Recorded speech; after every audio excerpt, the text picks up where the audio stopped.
Pada kegiatan industri, selain terdapat produk sebagai tujuan utama pada proses pengolahan, juga terdapat produk sampingan atau bisa kita sebut sebagai limbah.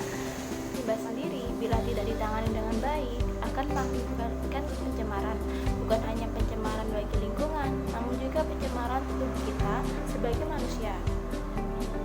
Oleh karena itu, penting dilakukan penanganan dan pengolahan limbah terlebih dahulu. Bagaimana sih caranya penanganan dan pengolahan limbah? Apa saja yang perlu diketahui? Maka dari itu, simak penjelasan video berikut ini. Terima kasih. Penanganan dan pengolahan limbah kali ini membahas mengenai pada proses pengolahan limbah di pabrik tahu.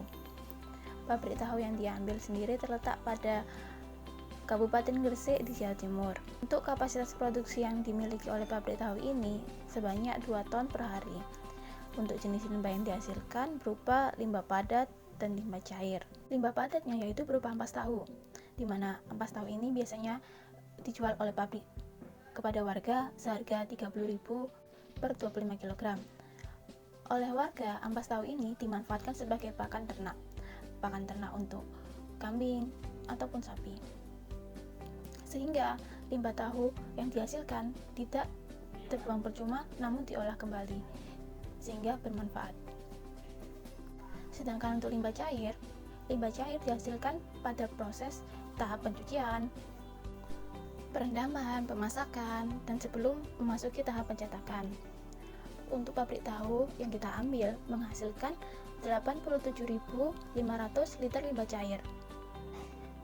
Dan untuk pabrik tahu ini sendiri belum mampu mengolah kembali limbah cair yang diproduksi, sehingga limbah cair yang diproduksi hanya dibuang begitu saja melalui selokan pabrik. Hal tersebut akan mempengaruhi resapan air yang digunakan oleh warga sekitar untuk berkegiatan. Limbah cair tersebut akan masuk pada resapan-resapan air warga, lalu masuk pada sumur-sumur warga, sehingga air konsumsi yang digunakan oleh warga ikut tercemar. Oleh karena itu, diperlukan pengolahan dan penanganan pada limbah cair tahu ini lebih lanjut. Sebelum menentukan penanganan dan pengolahan apa yang harus kita terapkan pada limbah tahu, kita perlu menentukan atau kita perlu mengidentifikasi karakteristik limbah cair produksi tahu yang dihasilkan, yaitu bagaimana karakteristik kimianya, karakteristik fisik, dan karakteristik mikroorganisme. Karakteristik kimia membahas mengenai kelembapan, proximate analysis, serta energi. Untuk limbah cair tahu yang dihasilkan mengandung asam asetat sebanyak 0,5 hingga 1 mg per mililiternya, serta mengandung glukosa sebanyak 1-5 mg per mililiternya.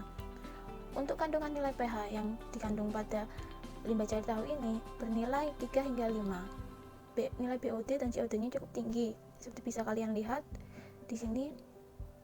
Begitu pula untuk kadar amonia, protein, karbohidrat, dan lemak. Untuk baku mutu limbah cair yang distandarkan oleh pemerintah itu untuk BOD sejumlah 150 mg per liternya, untuk COD sejumlah 275 mg per liternya, sehingga BOD dan COD yang terkandung pada limbah cair tahu ini melebihi batas dari baku mutu yang distandarkan. Memang apa dampaknya jika BOD dan COD tinggi? Jika BOD tinggi dan dibuang ke sungai atau dibuang ke selokan tadi dan mempengaruhi resapan air warga, maka akan membuat makhluk hidup pada sekitar sungai tersebut akan mati karena oksigen yang diserap oleh bakteri yang terkandung pada limbah tinggi sehingga mereka berebut oksigen.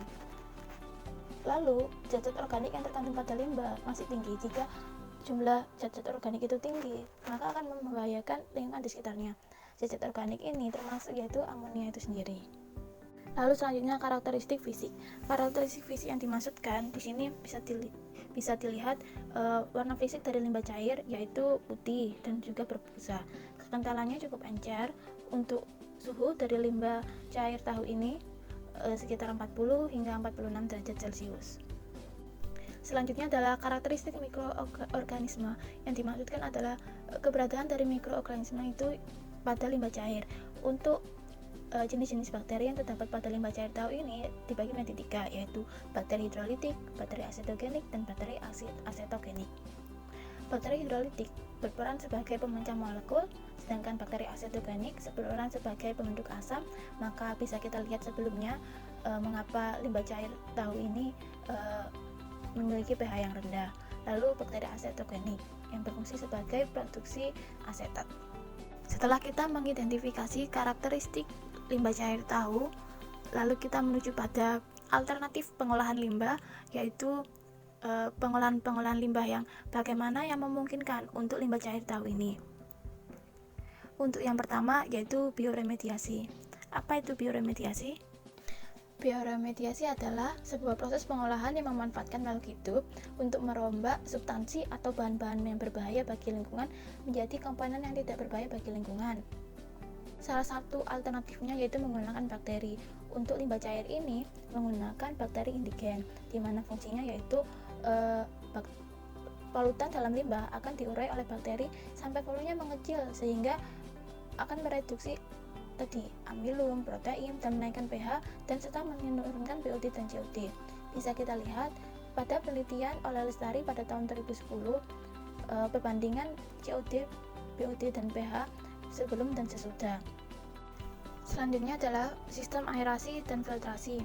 Kita tahu bahwa limbah cair dari produksi tahu mengandung kadar total suspended solid yaitu TSS yang tinggi, serta chemical oxygen demand atau COD dan biological oxygen demand atau BOD yang juga tinggi. Maka dari itu diperlukan bahan-bahan yang berserat yang dapat mengabsorpsi larutan dalam limbah cair tahu. Seperti penelitian yang dilakukan oleh Pradana dan kawan-kawan pada tahun 2018 menggunakan rambut manusia dan arang sebagai sistem aerasi dan filtrasi, diberikan hasil tingkat TSS menurun sebanyak 83,8%, sedangkan kadar BOD-nya menurun sebesar 77,5%. Pengolahan menjadi produk lain, contohnya yaitu sebagai pupuk cair. Kita tahu bahwa limbah cair tahu tadi memiliki ketersediaan nutrisi yang dibutuhkan oleh tanaman seperti protein yang mengandung nitrogen, serta karbohidrat yang baik untuk tanaman, sehingga limbah cair tahu ini cocok sebagai pupuk cair organik. Untuk pembuatan pupuk cair organik sendiri dibutuhkan alat sebagai berikut, yaitu timba, adukan, plastik hitam sebagai penutup. Lalu bahan-bahannya limbah cair tahu sebanyak 4 liter, alkohol 70% sebanyak 10 ml, bakteri EM4 sebanyak 12 ml, air kelapa sebanyak 2 liter. Lalu bahan-bahan tersebut dicampur lalu diperam selama 14 hari. Pemberian pupuk cair dapat meningkatkan kandungan unsur hara dalam tanah. Hal tersebut dapat mempengaruhi pertambahan berat kering. Penambahan dosis pupuk cair meningkatkan berat kering pada tanaman. Bisa kita lihat pada tabel dari penelitian Aliena pada tahun 2015, yaitu banyaknya dosis yang diberikan pada tanaman akan mempengaruhi laju berat kering. Semakin tinggi dosis yang diberikan, maka semakin banyak berat kering tanaman kangkung darat yang dihasilkan. Hal ini diduga bahwa tanaman juga lebih banyak menyerap nitrogen. Nitrogen juga merupakan salah satu komponen yang dibutuhkan dalam proses fotosintesis.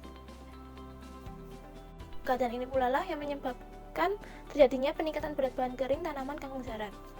Salah satu alasan lagi mengapa pupuk cair dari limbah tahu ini mampu digunakan sebagai pupuk cair organik karena kandungan unsur hara makro yang terdiri dari karbohidrat, nitrogen, fosfor, dan kalium yang terdapat pada pupuk cair organik tersebut.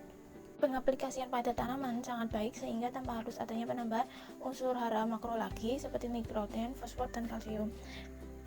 Serta kandungan unsur hara tersebut berperan aktif pada tanaman sehingga dapat meningkatkan pertumbuhan dan produksi kangkung darat tersebut. Dari ketiga alternatif penanganan dan pengolahan limbah cair tahu yang telah dijabarkan tadi, dipilih prioritas utama untuk pengolahan limbah cair tahu, yaitu pengolahan limbah cair tahu menjadi pupuk organik cair. Mengapa hal tersebut dipilih? Mari kita jabarkan beberapa kendala atau kekurangan dari kedua alternatif yang lain. Yang pertama yaitu kenapa kita tidak memilih bioremediasi? Karena pada bioremediasi kita tahu sendiri bioremediasi peran utamanya atau tokoh utamanya adalah bakteri, sehingga perlu adanya pemberian bakteri yang berbeda-beda untuk mengatasi keseluruhan karakteristik yang dipunyai oleh limbah cair tahu, seperti suhu, pH, kelembapan, dan nutrisi yang dimiliki oleh limbah cair tahu juga akan berpengaruh bagaimana bakteri yang akan dipilih untuk penanganan tersebut, sehingga alternatif ini tidak dipilih.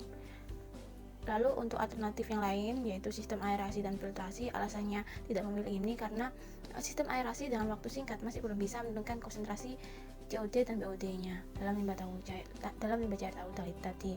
Sehingga jika kita memperlama waktu aerasi, maka akan meningkatkan biaya pengolahan serta padatan suspensi limbah cair tahu yang dihasilkan masih cukup tinggi. Maka dari itu sistem aerasi dan filtrasi bukanlah alternatif yang dipilih untuk pengolahan kali ini. Atas perhatiannya, saya Ernisania Maulida. Wassalamualaikum warahmatullahi wabarakatuh. Sampai jumpa lagi.